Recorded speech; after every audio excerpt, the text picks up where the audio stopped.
Hello and very welcome everyone to this session of Ancient History Part 6. In today's session, we are going to discuss some more topics related to the ancient history that we have not discussed so far, and that are relevant to our exams, and a question could be asked in the upcoming exams.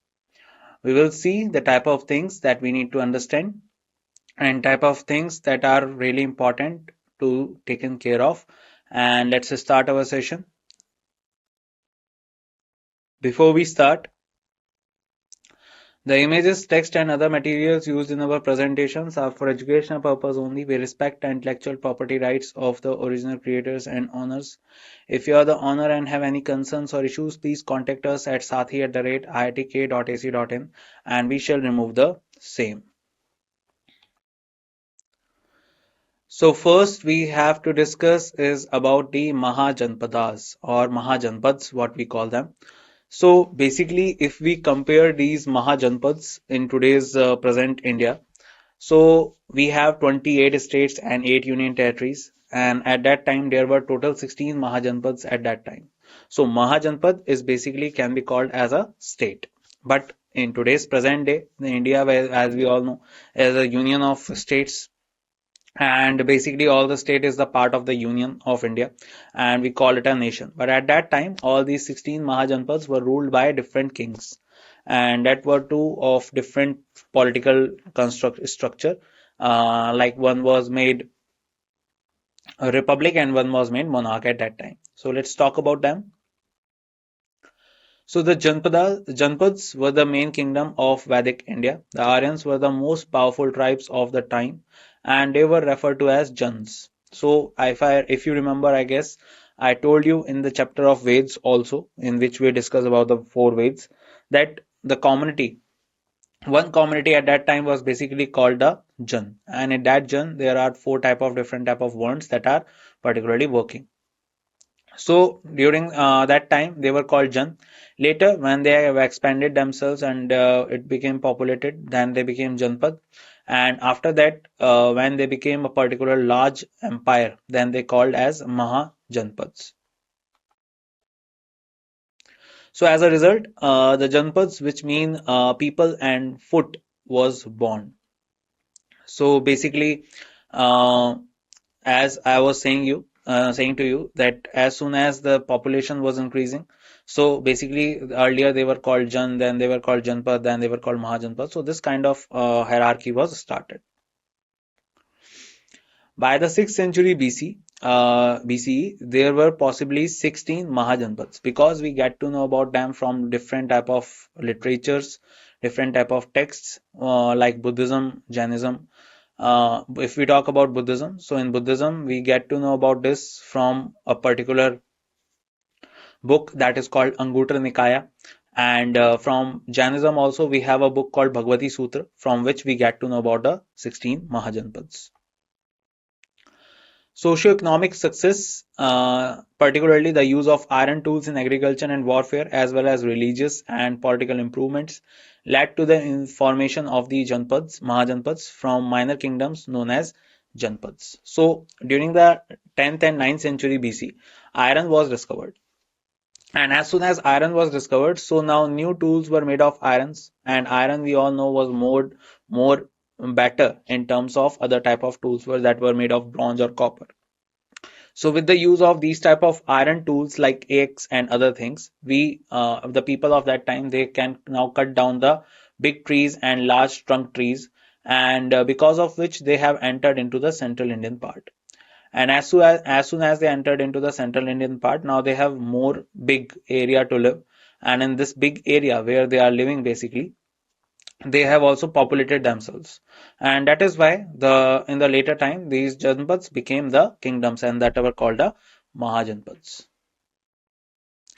Rather than the tribe or jan, the residents formed a strong connection to the land or janpad to which they belonged.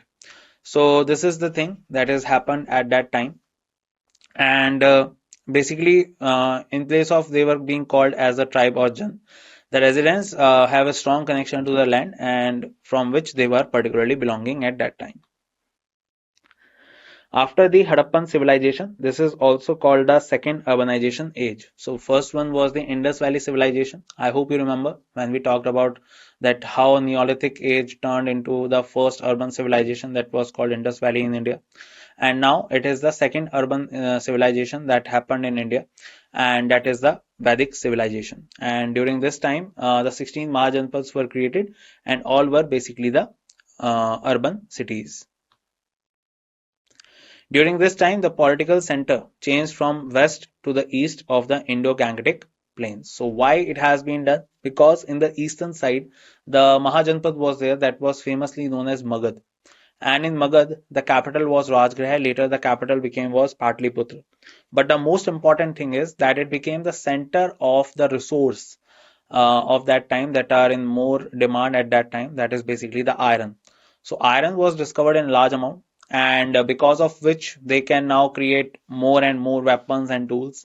Now they can more and they can harvest more and more, cultivate more and more, and also they have better weapons to fight. Because of which this particular area of Magad became a particular region where the people can particularly rule, and whomever of the person was ruling the Mahajanpad, that is the Magad, was basically somewhere ruling the other states also, and in directly or indirectly way. Now let's read more on this. So this was connected to enhanced land fertility as a result of increasing rainfall and rivers. This location was also nearer to iron producing sites, as I was saying. So here you can see this is the map of that time, and it tells us that in 6th century BCE, what are the Mahajanpads, and you can have a clear look of some of the areas. Like here you can see the area like Magad we have, and here the Rajgriha Ang is one of the Mahajanpad, Mal is one of the Mahajanpad, Koshal is one of the Mahajanpad, Matsya, and Kuru is one of the Mahajanpads. So you can see that all the 16 Mahajanpads have been marked here on this map that were at that time particularly ruling in this country. So let's read more on them. So let's talk about these Mahajanpads now. So first is the Ang. So when we talk about the Ang, so Ang is one of the Mahajanpad, and you can also relate them to the epics that we have read earlier, like Mahabharata. So in Mahabharata, there is a reference of Ang. So I hope you remember that one of the very famous character of Mahabharata was famously known as Angraj. And yes, you are right, that particular character is Karn. So Karn was famously known as the Angraj. Why he was called Angraj? Because he was made the king of this particular Mahajanpad that is called Ang by the Duryodhan, who was the prince of Kuru Rashtra, and he was the son of the king of Kuru Rashtra. That is, he was one of the Kaurav. So basically, Ang was the particular place that you can find just beside the Magad Empire as well. So capital at that time was Champa, and significance of the Ang Mahajanpad is both the Mahabharat and the Atharvaved mention Ang Mahajanpad. It was conquered by the Magad Empire under the reign of Bimbisar. So Bimbisar was the king who founded the Haryanka dynasty, also known as the Pitrahanta dynasty, and he was the one who conquered this particular area called Ang. It may be found in contemporary Bihar and West Bengal these days. Its capital was Champa and was located at the confluence of the Ganga and Champa river. Merchants travelled from here to Swarnabhumi since it was a key commercial center on the trading routes Southeast Asia. So here we can understand that the first Mahajanpad that was Ang, and Ang capital was Champa. So what you need to remember is first of all the capital of these Mahajanpads, and basically also one more thing that what any kind of a story related to it can be also be asked. So some other also, another one is Magad, very important. Capital earlier was Rajgriha at the time of Bimbisar, but later it was transferred to Patliputra, and that was done by Udayin. And do remember, one capital was Rajgriha or Rajgir, and later it became the Patliputra. Now let's talk about the importance of this empire, of this Mahajanpad. So Magad is mentioned in the Atharva Ved. The Champa River separated it from Ang in modern day Bihar. Later, Magad was converted into a Jain center, and Rajgriha held the first Buddhist council. So do remember all these things also. And later, Magad also became one of the center. And when we talk about the Magad, so Magad was also basically called the particular place where Bimbisar ruled, and then particularly lot of different type of empires ruled at that time. Okay, so I hope this point is clear to everyone. Let's talk more on this. Now comes the Kashi, and also known as Kashi, and in today's era it is known as the Banaras or Varanasi.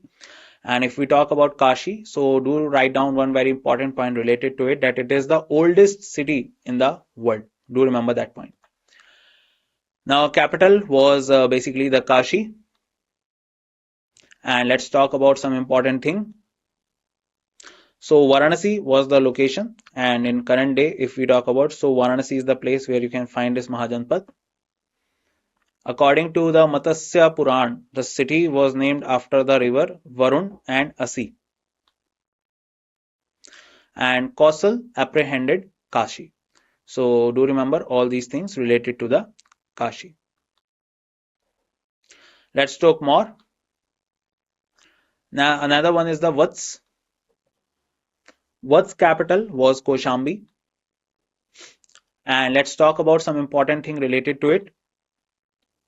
So Vats is often spelled as Vamsa, located on the Yamuna banks. This Mahajanpad was ruled in the monarchical fashion. The capital was Koshambi or Kosambi, and located at the confluence of the Ganga and Yamuna rivers. So you can directly understand that this is the place that is in today's era or present day we can call as the Prayagraj. So this was a significant commercial city at that time, because most probably it was also used in a kind of a river waterway as well of transporting the things. Trade and commerce prospered throughout the 6th century. After Buddha's ascent, the Emperor Udayan made Buddhism a state religion also. So this happened at that time. But do remember, when we are talking about Vats, so Vats capital was Kaushambi, and it was found at the place where the Ganga and Yamuna river confluence with each other. So this is the place of Prayagraj. Let's talk more. Another one is the Kausal. And Kaushal capital was Shravasti, and in northern, this is the north capital, and Kushavati was the southern capital. And if we talk about this Mahajanpad, the Kaushal, you can particularly relate it with Ayodhya. So this is the place where Lord Ram was born, and this was the Mahajanpad we can know about. Let's talk more on this, the significance things about it. So it was in the modern Awadh region of Uttar Pradesh. The region also contained Ayodhya, an important city associated with the Ramayana, as I was saying. The tribal republican region of Kapilvastu, Sakya, is also included in Kausal. So you can directly understand that this is the place where the Lord Ram was born, and it is also related to the Kapilvastu Sakya. Sakya was the clan from which Gautam Buddha was coming. And if we talk more on this, so do remember one more point here related to it, that Shravasti was the capital of Kausal, and Shravasti was the place where the maximum sermons of Gautam Buddha were happened or given. The first sermon was given at Sarnath, the Dharam Chakra Parivartan, and the maximum sermons of Gautam Buddha were given at Shravasti. Gautam Buddha was born in Lumbini near Kapilvastu. So Kapilvastu was another particular region that is also related to Kausal. And Prasenjit, one of Buddha's contemporary, was a powerful monarch of this region. Let's talk more on this. So another Mahajanpad was Shursen. So capital was Mathura, and the importance about it was that during Megasthenes' time, this location was the center of Krishna devotion. So we can directly understand it also because Mathura was the place where Lord Krishna was born, and that is why it is written that this is the place where the Krishna devotion was certainly centralized at that time. Also, the disciples of Buddha also held sway. Avantipura is a powerful king and the disciple of Buddha, and its capital Mathura was situated on the banks of the Yamuna. Its northern Panchal capital was Ahi Chhatra, that is modern Bareilly, while its southern Panchal capital was Kampilya, that is modern Farrukhabad. So do remember all these things related to the Shursen, and the capital was Mathura. Another Mahajanpad, that was Panchal. Panchal is the place from where Panchali or Draupadi, famously known as Draupadi, came. And why she was called Panchali? Because she was the princess of Panchal. And do remember that. And the father of Draupadi was Drupad, and he was the king of this place. And let's read more about it. So capital was Ahi, Chhatra, and Kampilya. So do remember, and the most famous capital was Kampilya. The significant thing about this Mahajanpad is Kannauj, the famed city, was located in the kingdom of Panchal, which later became the capital during the time of Harshvardhan. Harshvardhan was the one who transferred the capital to Kannauj from Thaneshwar. Later, the form of government changed from monarchy to republic. So this is one of the Mahajanpads where you can find the political structure to be republic. Now let's talk more on this. Kuru, very important, and Kuru is the place where the Kauravas and Pandavas were basically ruling. Earlier Kauravas, then Pandavas, and this is the place from where Indraprasth came out, and this is the place from where Hastinapur came out. So let's talk more on this. So capital was basically Indraprasth, and the important thing about this Mahajanpad is Kuru Mahajanpad was probably born in the vicinity of Kurukshetra. It adopted a republican form of government. The Mahabharata, an epic poem, describes a war between two branches of the ruling Kuru clan, that were Kauravas and Pandavas. And do remember, this is one of the most important Mahajanpad of that time. Let's talk more. Another one was Matsya, and Matsya is very important because this is the place where the Pandavas particularly passed their time during disguise during the one of the year of their punishment.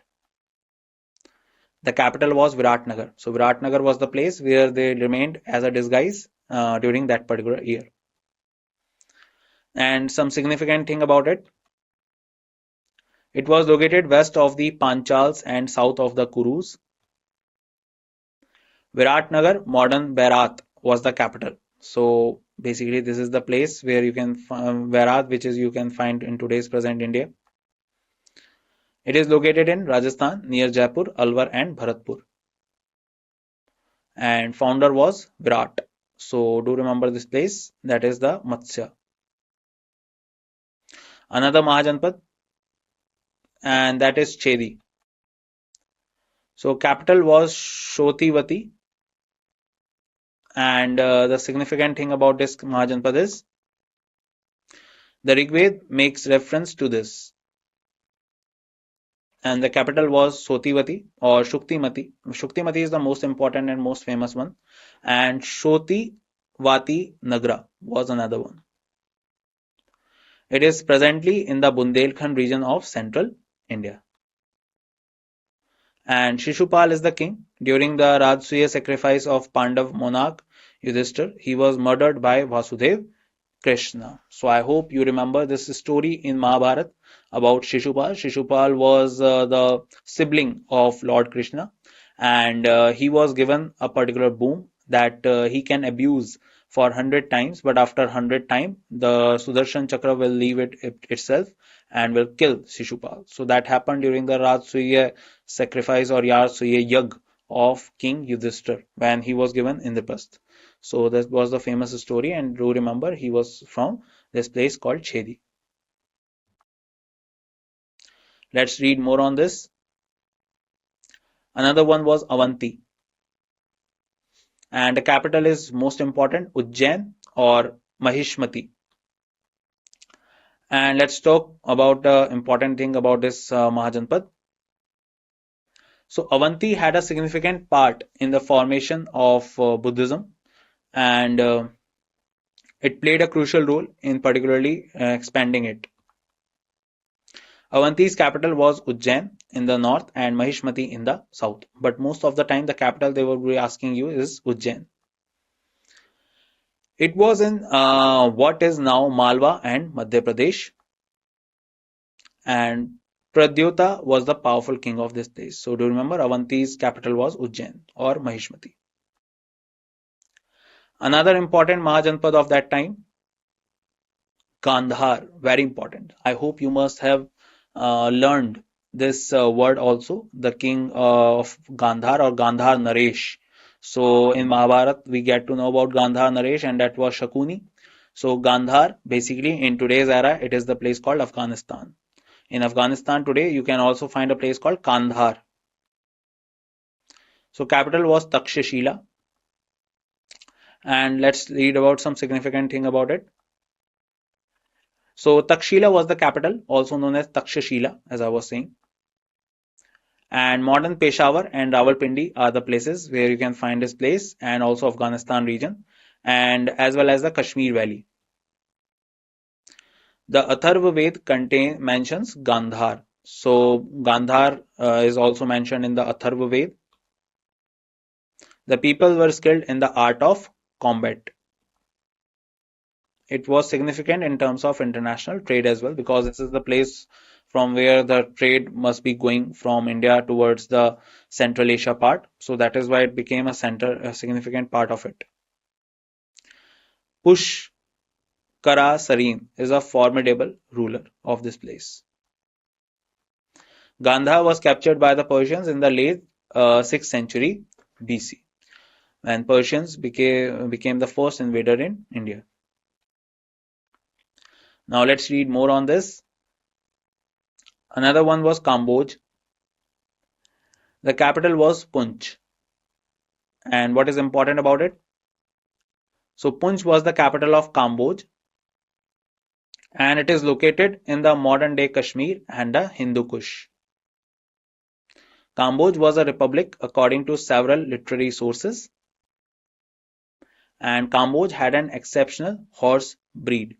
So do remember, this is also really important, and it had been asked so many times. And Punch is also, you know very well that this is the place that you can find in Kashmir region, and this is the particular area that you can understand that Kamboj is the area that is today's present day, it is Kashmir Valley. Let's read more. Asmak, and the capital was Potli or Purna or Pratisthan. And do remember, this is the only Mahajanpad of South India.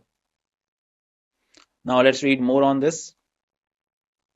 So it was on the bank of Godavari river, and it was the only Mahajanpad in Dakshin Path, located south of the Vindhya range. Vindhya range, I hope you know, is the particular range that is also defined geographically that divides India in between North India and South India. It includes the Pratisthan or Pathan area.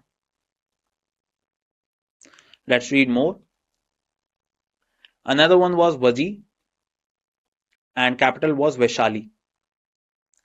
And let's read some important things about it. So Vaji ruled the state north of the Ganga in the Tirhut division. The most powerful clans were the Lichavis, that is the capital Vaishali, Vidhans, that is the capital Mithila, and Janatrikas, that is based in Kundapura. Mahavir was a member of the Jnatrikas clan. Ajatashatru triumphed over the Vajis. Ajatashatru was the son of Bimbisar and he killed his father. And he was killed by Udayin. That is why the Haryang dynasty was also known as Pitrahant dynasty. Let's read more. Mal. Mal was another Mahajanpad and the capital was Kushinagar. Let's read more about it. And it is mentioned in Buddhist and Jain scriptures as well as in Mahabharata about the Kushinara or Kushinagar. It is famously known as Kushinagar. Malla was a democratic republic, so it was one of that political structure in which republic was prevailing and monarch was chosen by the public.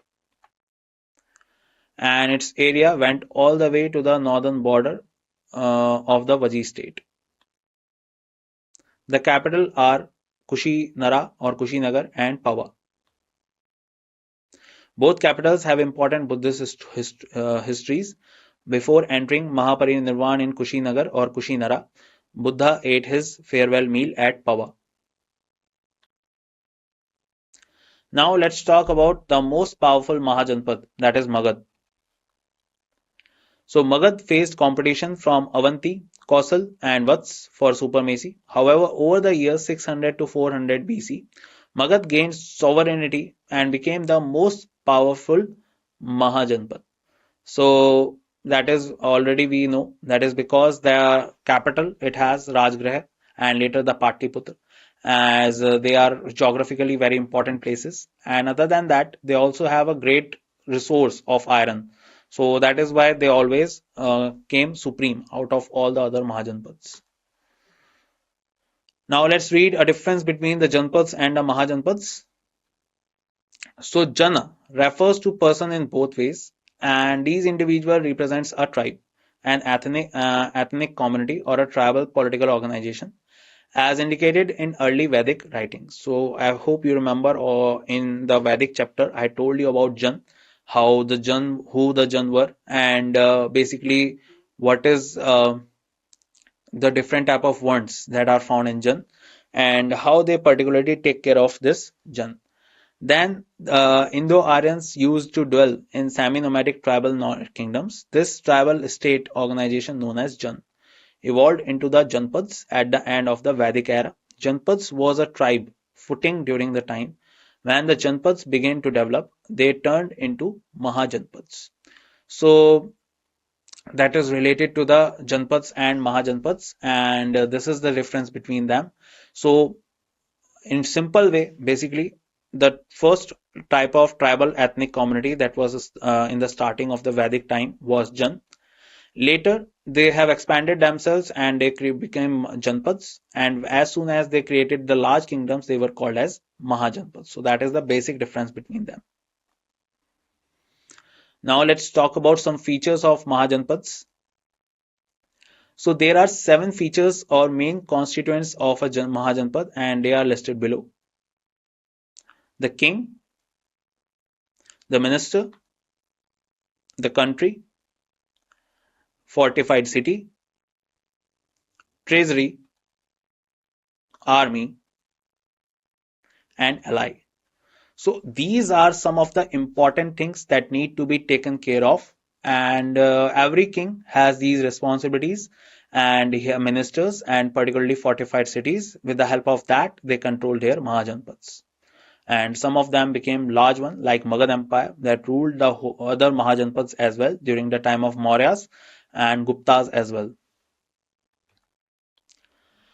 And that's it in this session of Mahajanpads. I hope you learned a lot of things related to the Mahajanpads. I will meet you in the next session and we'll discuss more on ancient history. Till the time we meet, bye bye. Take care everyone and see you soon.